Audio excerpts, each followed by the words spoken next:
নতুন একটা সময় পেয়েছি।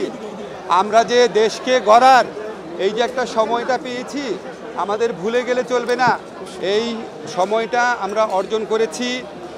আমাদের যে আবু সাইদ, মুগ্ধ, একটা 6 বছরের মেয়ে রিয়া, 4 বছরের বাচ্চা আহাদ, অসংখ্য মানুষের আত্মদান, অসংখ্য মানুষের শহীদ হয়েছে, বিভিন্ন রাজপথ রক্তে রঞ্জিত হয়েছে।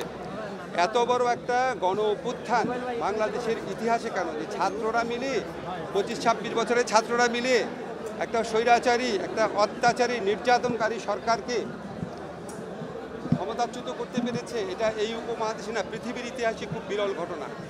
এই বিজয়ের তাৎপর্য আমাদের অনুভব করতে হবে এবং এই বিজয় আমাদের উপর যে দায়িত্ব দিয়েছে সেই দায়িত্ব আমাদেরকে আত্মস্থ করতে হবে।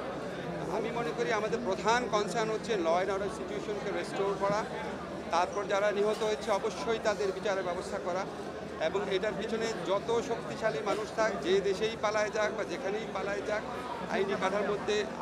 আইনি কাঠামোর মধ্যে বিচারের ব্যবস্থা করা বা উদ্যোগ নেওয়া, আহত যারা আছে তাদের পুনর্বাসনের ব্যবস্থা করা।